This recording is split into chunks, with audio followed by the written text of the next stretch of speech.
Assalamu alaikum dear. I am here in front of you to discuss about exponential function. First of all, we will discuss its definition, then we discuss its graph, then we discuss its used in our daily life. First of all, we will define exponential function. कि exponential function हमारे पास क्या होता है? A function of the form y is equal to the function of the form y is equal to f of x is equal to a power x, where variable occur in power is called exponential function, where a is called base of exponential function. ये हमारे पास definition है. y is equal to f of x is equal to a की power x.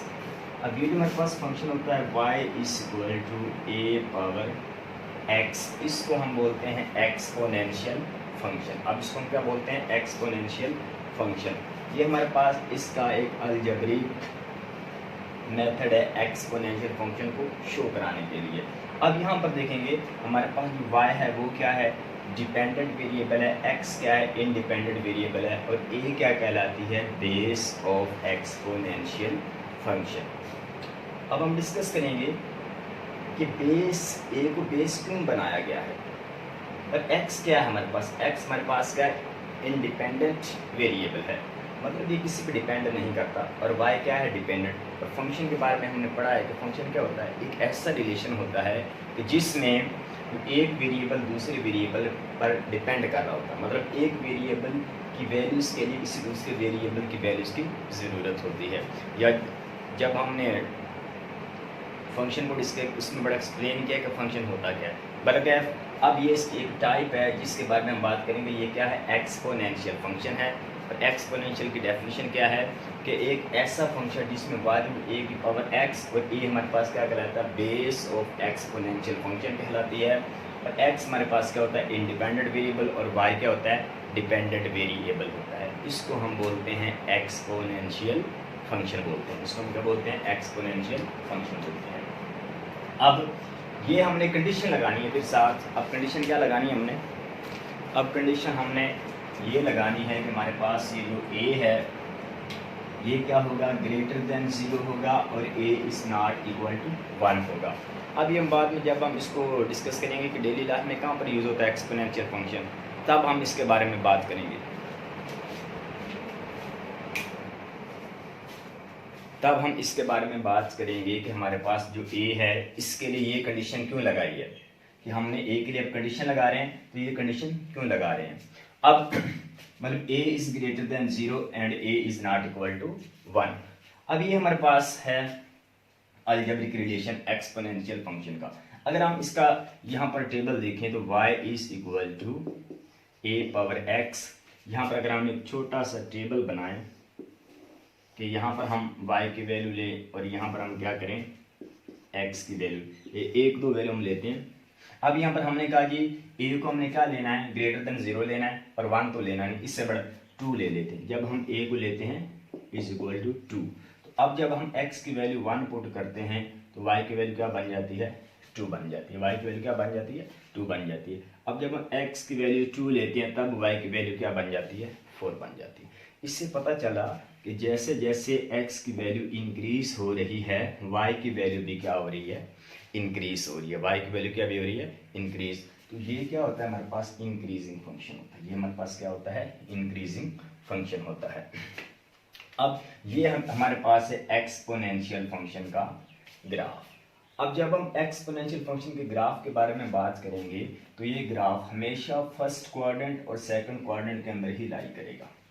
इसकी value जितनी हम x की value increase करते जाएंगे, जितनी हम x की वैल्यू इंक्रीज करते जाएंगे ये फंक्शन उतना ही इंक्रीज करता जाएगा. लेकिन इसकी वैल्यू कहाँ लाई करेगी? वैल्यू ये लाई करेगी फर्स्ट क्वाड्रेंट में और सेकंड क्वाड्रेंट में.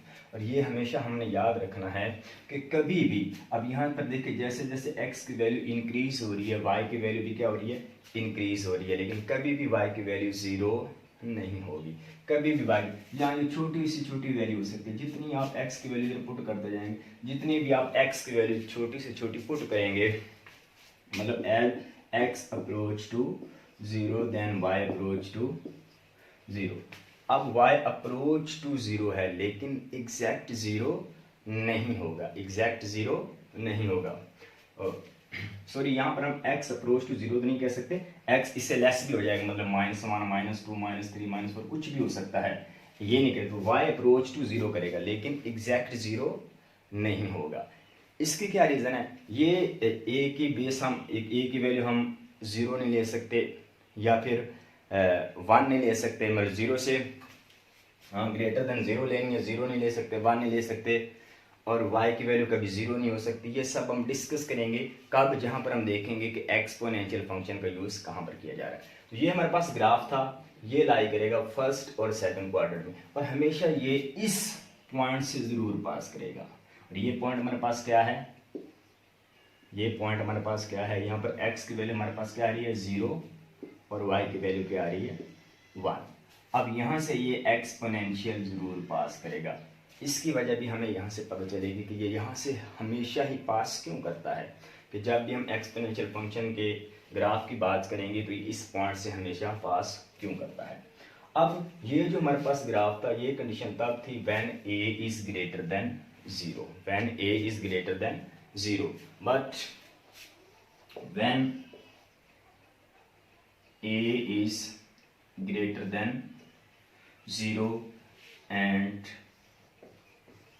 a is लेस देन 1, क्योंकि 1 तो हो नहीं सकता ना, 0 से बड़ा होगा और 1 से छोटा होगा। अब वो क्या हो सकता है, वो a हमारे पास 0.1 हो सकता है, a हमारे पास 0.2 हो सकता है, हमारे पास 0.3 हो सकता है, a हमारे पास 0.9 हो सकता है, हमारे पास 0.009 कुछ भी हो सकता है, लेकिन ना तो 1 हो सकता है ना 0 हो सकता है।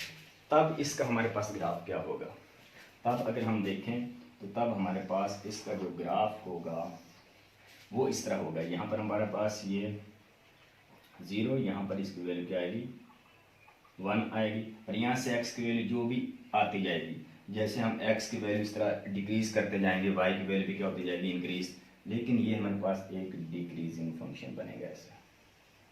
अब ये डिक्रीजिंग क्यों बना, जैसे जैसे x की वैल्यू इंक्रीज हो रही है y की वैल्यू क्या हो रही है डिक्रीज हो रही है, जैसे जैसे x की वैल्यू इंक्रीज हो रही है y की वैल्यू क्या हो रही है डिक्रीज हो रही है। ये फंक्शन तब है जब a क्या होगा ग्रेटर देन 0 और लेस देन 1 होगा, और ये फंक्शन हमारा ये ग्राफ कब होगा जब a इज ग्रेटर देन 1 होगा। By mistake first of all I speak here a is greater than 0, not greater than, a is greater than 1। यहाँ पर जब a 1 से बड़ा होगा ना तब ये हमारे पास फंक्शन आएगा, 0 से बड़ा नहीं, जब 1 से बड़ा आएगा, क्योंकि हमारे पास इंटरवल होता है ना, मतलब ये वैल्यूज आ रही हैं यहाँ पर रियल नंबर की, यहाँ पर 0 है, यहाँ पर क्या है 1 है।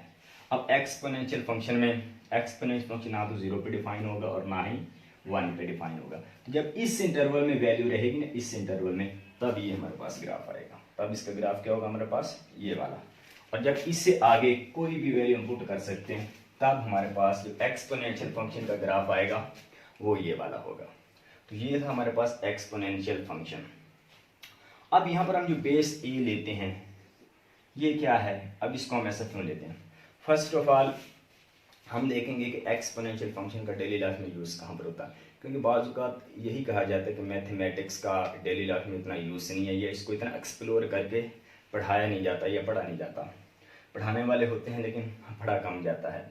तो इसको एक्सप्लोर क्यों नहीं, क्योंकि हमारे पास मैथमेटिक्स, फिजिक्स, केमिस्ट्री, बायोलॉजी हर जगह उसको यूज़ होता है, और डेली लाइफ में सबसे ज़्यादा यूज़ ही मैथ का होता है।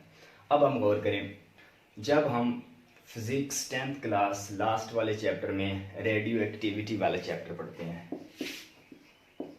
रेडियो एक्टिविटी वाले चैप्टर, वहाँ हम हाफ लाइफ के बारे में पढ़ते हैं कि कोई हमारे पास एक रेडियो एक्टिव एलिमेंट है, उसका हमारे पास मटेरियल है, तो कुछ टाइम गुजरने के बाद उसका मटेरियल क्या हो जाता है हाफ हो जाता है, मतलब जिसको हम हाफ लाइफ बोलते हैं। तो किसी भी एलिमेंट की हाफ लाइफ क्या होती है, वो इंटरवल जिसमें उसकी जो क्वांटिटी है मौजूदा क्वांटिटी से क्या हो जाए हाफ हो जाए, उसको हम हाफ लाइफ बोलते थे। तो अब उसका हमारे पास हम गौर करें न्यूमेरिकल करते हुए इस तरह का ग्राफ हासिल करते हैं।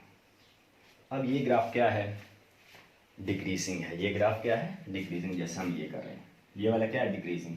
अब जूं जूं टाइम पाए यानी 1 half life, 2 half life, 3 half, इस तरह चीज़ें आप थोड़ी आसानी से समझ आएंगी क्योंकि ये आप न्यूमेरिकल 10th क्लास में करके आए हैं। तो जब हम कहते थे 1 हाफ लाइफ तब क्वांटिटी कितनी थी, इतनी, मतलब कुछ भी हो सकती है 100 यूनिट। जब 2 हाफ लाइफ होगी क्वांटिटी क्या होगी, इतनी। जब 3rd हाफ लाइफ होगी क्वांटिटी क्या होगी, इतनी। तो डिक्रीज हो रहा है। तो मतलब कहने का ये है कि डेली लाइफ में दो चीज़ों के दरमियान ऐसा रिलेशन जिसमें एक के इंक्रीज करने से दूसरा डिक्रीज हो रहा हो, और डिक्रीज कौन सा हो रहा हो, डिपेंडेंट वेरिएबल। डिक्रीज कौन सा हो रहा है, डिपेंडेंट, और इंक्रीज कौन सा हो रहा है, इंडिपेंडेंट वेरिएबल। तब उसको डिफाइन करने के लिए हम क्या यूज़ करेंगे, एक्सपोनेंशियल फंक्शन यूज़ करेंगे। तो ये था हमारे पास एक्सपोनेंशियल फंक्शन का यूज़। अब वहाँ पर हम डेली लाइफ का, हाफ लाइफ का फार्मूला न्यूमेरिकल करते हुए पढ़ते हैं, तो गलबन ये हम पढ़ते हैं कि n is equal to n naught over 2 power t। 2 power क्या पढ़ते हैं, t। अब यहाँ पर ये 2 क्या है, अब ये जब हम t 1 पुट करेंगे तो 1 हाफ लाइफ हो जाएगी, जब t 2 पुट करेंगे तो 2 हाफ लाइफ हो जाएगी, जब t 3 पुट करेंगे तो 3 हाफ लाइफ हो जाएंगी। तो यहाँ पर अब ये जो 2 का रोल अदा कर रहा है, यही रोल a अदा कर रहा है, इसलिए हम इसको बेस बनाते हैं। इसलिए हम इसको क्या करते हैं, बेस बनाते हैं। अब कोई भी हमने रिलेशन डिस्कस जब करना हो, हम देखते हैं कि हम जो रिलेशन डिस्कस कर रहे हैं वो कितने टाइम किस रेट के साथ डिक्रीज हो रहा है या किस रेट के साथ वो इंक्रीज हो रहा है। मतलब इंक्रीजिंग और डिक्रीजिंग रेट जो होता है ना, वो हम डिफाइन करते हैं इसके साथ। अभी हमने बात की थी कि ए को हम क्या नहीं ले सकते, जीरो, क्योंकि कोई ऐसा रेट हो सकता है जिसका जीरो के साथ वो इंक्रीज हो रहा है, डिक्रीज हो सकता है, नहीं हो सकता। या फिर ऐसा हो सकता है कि 1 के साथ वो इंक्रीज हो रहा है, डिक्रीज हो रहा है। अब यहाँ पर 1 के साथ 1 की पावर 2 लें तब भी 1 है, 1 की पावर 4 लें तब भी हमारे पास क्या 1 है, 1 की पावर 6 लें तब भी वो हमारे पास क्या है, 1 है। इसलिए फिर हम a की वैल्यू जो होती है ना, वो 0 रख सकते हैं और ना ही हम उसको क्या कर सकते हैं, 1 रख सकते हैं। इसलिए हम क्या करते हैं, फिर इसकी वैल्यू इस इंटरवल में इन दो नंबर को हम क्या करते हैं, मिस करते हैं। इसके अलावा कोई भी नंबर हम यूज़ करते हैं, हाँ इसके अलावा हम इसकी वैल्यू जो है वो नेगेटिव भी यूज़ नहीं कर सकते। अब बात रहेगी ये कि एक्सपोनेंशियल फंक्शन का यूज़ कहाँ, वो हमने एक यूज़ बताया है कि जब कोई हमारे पास ऐसा रिलेशन हो जिसमें डिक्रीजिंग आ रही हो, तब हम वहाँ पर क्या यूज़ करेंगे, एक्सपोनेंशियल फंक्शन। लेकिन जब हमारे पास इंक्रीजिंग हो रही हो, जब हमारे पास क्या हो, फॉर एग्जांपल आप किसी बैंक के अंदर जाके कोई अपनी मनी रखते हैं तो वो क्या हो जाती है, इंक्रीज हो जाती है 1 माह के बाद, 2 माह के बाद, 1 साल, 2 साल, इस तरह वो आपके ऊपर इंटरेस्ट बताते हैं कि 1 साल बाद आपको इतने मिलेंगे, 2 साल बाद आपको इतने मिलेंगे, 3 साल बाद आपको इतने मिलेंगे। तो इस तरह उन्होंने एक रेट फिक्स किया होता है। इस तरह आपकी जो अमाउंट है वो क्या हो रही होती है, इंक्रीज हो रही होती है। अब जब वो अमाउंट कितनी इंक्रीज होती है उसकी जगह हम ए की वैल्यू पुट कर देते हैं, तो ये फंक्शन फिर आपके पास ये वाला ग्राफ आ जाएगा। ये क्या होता है, इंक्रीजिंग फंक्शन। तो फिर हमें ये भी पता चला कि एक्सपोनेंशियल फंक्शन हम वहाँ पर यूज़ करते हैं जब कोई एक क्वांटिटी क्या हो, इंक्रीज हो रही हो, दूसरी एक के इंक्रीज होने से दूसरी भी इंक्रीज हो। यहाँ पर देखें ना, जब हम x की वैल्यू इंक्रीज करेंगे तब y की वैल्यू भी इंक्रीज होगी, जब हम y की वैल्यू को डिक्रीज करेंगे x की वैल्यू भी क्या होगी, डिक्रीज होगी। तो ऐसे रिलेशन में भी एक्सपोनेंशियल फंक्शन का ही यूज़ किया जाता है। तो किस समय सर एक्सपोनेंशियल फंक्शन कहाँ पर यूज़ होता है, जहाँ पर कोई डिक्रीजिंग हो रही हो या इंक्रीजिंग हो रही है। जैसे हमारी पॉपुलेशन है, पाकिस्तान की पॉपुलेशन है या ओवर द वर्ल्ड पॉपुलेशन है, वो इंक्रीज हो रही है। जो जो टाइम पास हो रहा है पॉपुलेशन भी क्या हो रही है, इंक्रीज हो रही है। तो उसको डिस्कस करने के लिए हम क्या यूज़ करेंगे, एक्सपोनेंशियल फंक्शन ही यूज़ करेंगे। और इस तरह हमारे पास y इज इक्वल टू ई की पावर x। अब यहाँ पर हम बेस क्या ले रहे हैं, e। अब e की क्या है, ये हमारे पास एक ईलर नंबर है जिसकी वैल्यू हमारे पास गालबन बनती है 2.186 या इस तरह 2.1 कुछ बनती है। अब है ये क्या, अब ये एक स्पेसिफिक हमने एक रिजल्ट निकाला हुआ है कि हमारे पास ये असल में 1 + 1 over n whole power n is equal to e। अब यहाँ पर हम इसकी वैल्यू जो बार बार पुट करते जाएंगे n अप्रोच टू इन्फिनिटी, तब भी इसकी वैल्यू इतनी ही है 1 कुछ। अगर यहाँ पर आप 1 पुट करें तो 2 कुछ आएगी। एटलीस्ट जितनी इंक्रीज करते जाएंगे तो ये वैल्यू 2.1818 इसके रिपीट में ही रहेगी। तो इसलिए ये एक एलर नंबर है जिसको हम इरेशनल नंबर भी बोलते हैं। तो ये इसकी वैल्यू, ये भी एक्सपोनेंशियल फंक्शन ही होता है। और ये जो हमारे पास जो हम बैंक में इंटरेस्ट रखते हैं उसके रेट के लिए इसको यूज़ किया जाता है। तो ई क्या है, एक एलर नंबर है, और है क्या, ये हमारे पास 1 + 1 over n tend to infinity एक रिलेशन है जो इंक्रीजिंग रिलेशन के लिए हम यूज़ करते हैं। अब ये हमारे पास क्या बन जाता है, एक कांस्टेंट बन जाता है, ये हमारे पास क्या बन जाता है, कांस्टेंट।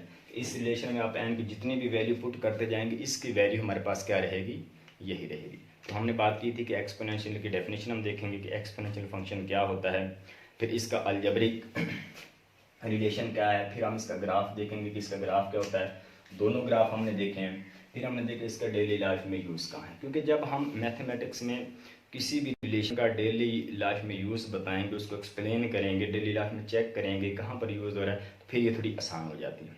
इस तरह हमारे पास लॉगरिथमिक फंक्शन है, वो इसका इन्वर्स फंक्शन है, वो इसका क्या है, इन्वर्स फंक्शन है। जैसे ये फर्स्ट और सेकंड में लाई करता है, तो जो लॉगरिथमिक फंक्शन होता है वो हमारे पास फर्स्ट और फोर्थ में क्या करता है, लाई करता है। 1 प्लस क्या करता है, फर्स्ट और फोर्थ में लाई करता है। और ये दोनों क्या होते हैं, क्योंकि ये क्या होते हैं, एक स्ट्रेट लाइन के इर्द गिर्द क्या होते हैं, सिमेट्रिक होते हैं, और इसलिए क्या होते हैं, एक दूसरे के इनवर्स फंक्शन होते हैं। ये चूंकि रिलेशन हम बाद में डिस्कस करेंगे कि इनवर्स फंक्शन क्या होता है या लॉगरिथमिक फंक्शन क्या होता है, क्योंकि हमें लॉगरिथम के बारे में बस थोड़ा सा बताया जाता है, अदरवाइज लॉगरिथमिक फंक्शन का भी हमें पता होना चाहिए कि यूज़ कहाँ पर हो रहा है, क्यों हम इसको, क्योंकि लॉग मीन होता है rule, arithmetic, logarithm rule for arithmetic या रूल फॉर कैलकुलेशन। तो रूल तो जब हम ऐड करते हैं वो भी रूल ही है, मल्टीप्लाई करते हैं वो भी रूल है, तो इस रूल की ज़रूरत क्यों पड़ी। तो बरकैफ ये एक अलग टॉपिक है। तो ये था एक्सपोनेंशियल फंक्शन हमारे पास, और इसका इन्वर्स फंक्शन क्या है, लॉगरिथमिक फंक्शन है, इसका डेली लाइफ में यूज़ क्या है। और लास्ट पे मैंने फर्स्ट ऑफ ऑल एक बात की थी कि यहाँ पर हम जब भी इसकी वैल्यू एक्स की जितनी भी डिक्रीज करेंगे वाई की वैल्यू कभी भी ज़ीरो नहीं होगी।